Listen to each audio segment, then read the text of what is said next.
नमस्कार, मैं साजन Kumar aromatic classes में आप सभी का स्वागत करता हूं। मैंने इससे पिछले वीडियो में विटामिन्स के बारे में आप लोगों को कुछ बताया था। मैं उम्मीद करता हूं कि विटामिन्स के बारे में जो भी मैंने बताया वो आप लोगों को अच्छी तरह से समझ में आया।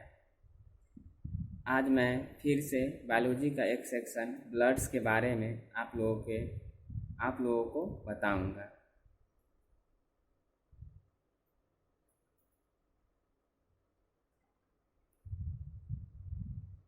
ब्लड्स यानी रुधिर। तो ब्लड्स क्या है? तो रक्त एक तरल संयोजी या कनेक्टिव टिश्यू होता है। रक्त मानव शरीर का सबसे मुलायम ऊतक होता है। रक्त का पीएच मान 7.4 होता है। एक स्वस्थ मनुष्य के अंदर रक्त की मात्रा 5 से 6 लीटर होता है। रक्त के लिए प्रयुक्त शब्द हीम होता है। रक्त क्षारीय प्रकृति का होता है। रक्त का निर्माण हड्डियों में उपस्थित अस्थि मज्जा यानी बोन मैरो से होता है। अगर पूछ दिया जाए कि ब्लड क्या है तो आंसर होगा कि रक्त एक तरल संयोजी ऊतक होता है। या रक्त का पीएच मान कितना होता है? तो रक्त का पीएच मान 7.7 होता है।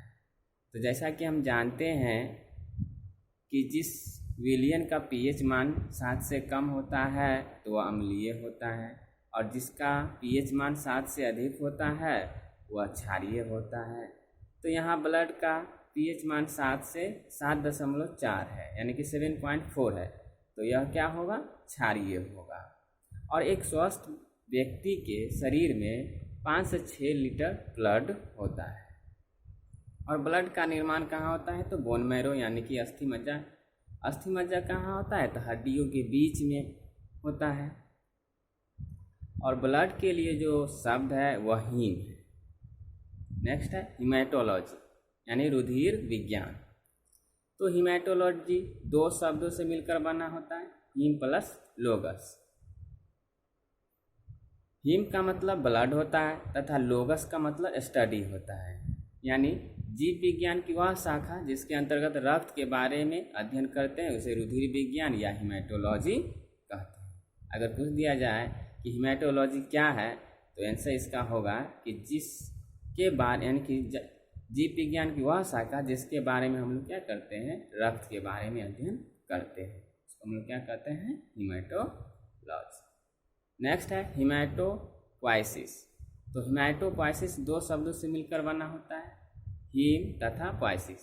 हीम्स का मतलब ब्लड होता है तथा पोइसिस का मतलब फॉर्मेशन होता है, यानी रक्त निर्माण की प्रक्रिया को हीमेटोपोइसिस कहते हैं। नेक्स्ट है फंक्शन ऑफ ब्लड, रुधिर के कार्य। तो रुधिर का कार्य होता है ऑक्सीजन का शरीर के विभिन्न अंगों तक पहुंचाना। अगर पूछ दिया जाए कि रुधिर का फंक्शन क्या है तो इसका आंसर होगा रक्त शरीर के सभी अंगों तक ऑक्सीजन तथा पोषक तत्वों को पहुंचाता है। नेक्स्ट है कंपोजिशन ऑफ ब्लड यानी रक्त का संघटन। तो रक्त को दो भागों में विभाजित किया गया है। फर्स्ट है ब्लड सेल्स यानी रक्त कणिकाएं, सेकेंड है प्लाज्मा।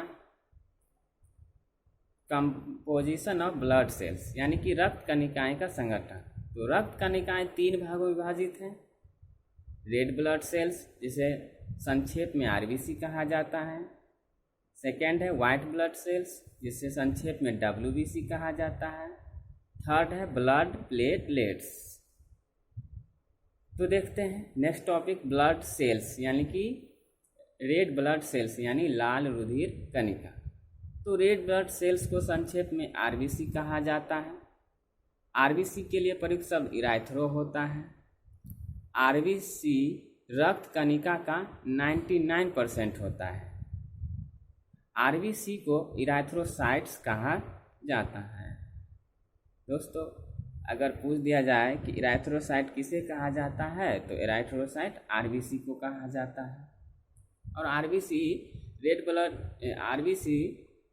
ब्लड सेल्स का कितना परसेंटेज होता है? तो 99% होता है। और आरबीसी के लिए प्रयुक्त शब्द क्या है? तो इराथ्रो होता है। और आरबीसी को क्या कहा जाता है? इराथ्रोसाइट्स कहा जाता है। आरबीसी की संख्या डब्ल्यूबीसी की संख्या से क्या होता है? अधिक होता है। आरबीसी के आकार डब्ल्यूबीसी से छोटा होता है। आरबीसी का ब्लड बैंक प्लीहा या स्प्लीन को कहा जाता है। अगर पूछ दिया जाए कि आरबीसी का ब्लड बैंक किसे कहा जाता है, तो प्लीहा या स्प्लीन को कहा जाता है। नेक्स्ट है कि आरबीसी का जीवन काल कितने दिनों का होता है? तो 120 दिनों का होता है। या मृत आरबीसी कहाँ नष्ट होता है? तो मृत आरबीसी प्लीहा या स्प्लीन में नष्ट होता है, जिसके कारण प्लीहा को आरबीसी का कब्रगाह कहा जाता है। अगर पूछ दिया जाए कि आरबीसी का कब्रगाह किसे कहा जाता है, तो प्लीहा यानी कि स्प्लीन को कहा जाता है, क्योंकि यहाँ डेड आरबीसी यहीं पे नष्ट होता है, स्प्लीन में नष्ट होता है। नेक्स्ट है कि आरबीसी स्तनधारी वर्ग में केंद्रक विहीन एवं द्विअवतलीय होता है। तो अगर पूछ दिया जाए कि स्तनधारी में आरबीसी कैसा होता है, तो केंद्रक विहीन एवं द्विअवतलीय होता है। एक्सेप्शन में अपवाद में है कि ऊंट के आरबीसी में केंद्रक मौजूद होता है। नेक्स्ट है आरबीसी का निर्माण अस्थि मज्जा या बोन मैरो में होता है। अगर पूछ दिया जाए कि आरबीसी का निर्माण कहाँ होता है, तो बोन मैरो में होता है, यानी कि अस्थि मज्जा में होता है। आरबीसी की संख्या में वृद्धि को इराथ्रोलिसिस कहा जाता है। इराथ्रो मीन्स आरबीसी एंड लिसिस मतलब टूटना, यानी कि आरबीसी की संख्या में वृद्धि है, वृद्धि को क्या कहा जाता है? इराथ्रोलिसिस कहा जाता है। नेक्स्ट है आरबीसी की संख्या में कमी को इराथ्रोपेनिया कहा जाता है। इराथ्रो मतलब होता है आरबीसी एंड पेनिया मतलब होता है डिक्रीज यानी कि कमी, यानी कि आरबीसी की संख्या में अगर कमी आ जाए तो उसको इराथ्रोपेनिया कहा जाता है। नेक्स्ट है कि आरबीसी के निर्माण की प्रक्रिया को इराथ्रोपोइसिस कहा जाता है, यानी कि इराथ्रो मीन्स आरबीसी एंड पोइसिस मतलब फॉर्मेशन, यानी कि जिसमें आरबीसी के निर्माण होता है उस प्रक्रिया को इराथ्रोपोइसिस कहा जाता है। नेक्स्ट है आरबीसी के अध्ययन को इराथ्रोलॉजी कहा जाता है। अगर इराथ्रोलॉजी क्या है, तो इराथ्रोलॉजी दो शब्दों से मिलकर बना होता है, erythro plus logos. Erythro means RBC and logos means study, यानी कि जिसमें हम लोग आरबीसी के बारे में अध्ययन करते हैं उसे हम इराथ्रोलॉजी कहते हैं। तो दोस्तों इसके बारे में जो भी शेष बचा है ब्लड्स का, अभी पूरी तरह से बचा हुआ है, सिर्फ इंट्रोडक्शन है अभी। उम्मीद करता हूँ कि जो मैंने अभी बताया वो आप लोगों को समझ में आया होगा। दोस्तों इस वीडियो को लाइक एंड सब्सक्राइब निश्चित तौर पर करें, और ये वीडियो आप लोगों को कैसा लगता है कमेंट बॉक्स में ज़रूर लिखिए। धन्यवाद।